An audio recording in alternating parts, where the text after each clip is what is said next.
Airport पर रविवार सुबह एक बड़ा हादसा होते होते रह गया।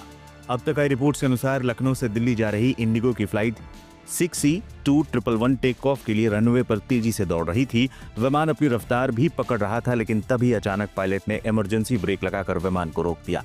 अचानक विमान के रुके जाने से यात्रियों में हड़कंप मच गया। विमान के अंदर अफरा तफरी का माहौल हो गया, लोगों के दिलों में खौफ छा गया। अब तक आई खबरों के अनुसार पायलट को उड़ान भरने से ठीक पहले इंजन को मिलने वाला थ्रस्ट में कमी महसूस हुई, जिसके बाद पायलट ने सूझबूझ दिखाते हुए फौरन विमान को रोकने का फैसला किया और इमरजेंसी ब्रेक लगा दिया।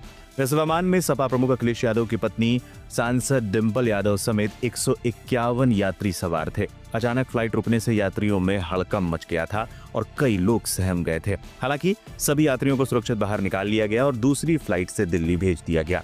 इंडिगो की ओर से इसे तकनीकी खराबी बताया गया है और पायलट की सूझबूझ और सतर्कता से ये बड़ा हादसा टल गया।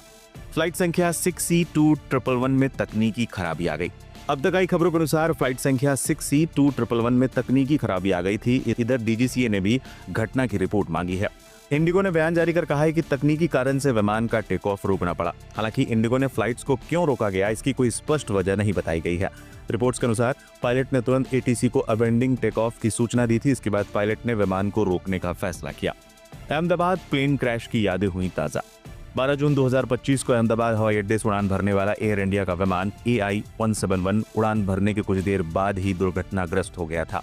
इस हादसे में विमान में सवार 229 यात्री, चालक दल के 12 सदस्य और अन्य 19 लोगों समेत 260 लोगों की मौत हो गई थी। विमान भारतीय विमान दुर्घटना जांच ब्यूरो AAIB ने अपनी रिपोर्ट में बताया कि उड़ान भरने के 90 सेकंड बाद ही विमान के दोनों इंजनों ने काम करना बंद कर दिया था। इससे विमान तेजी से नीचे गिरा। यह दुर्घटना हाल के इतिहास में भारत में हुई सबसे घातक विमान दुर्घटनाओं में से एक है। इस हादसे की एक वजह यह भी बताई गई थी कि टेक ऑफ के बाद प्लेन में जरूरी थ्रस्ट नहीं मिला था, जिसको लेकर पायलट ने अपने आखिरी शब्दों में भी यही कहा था।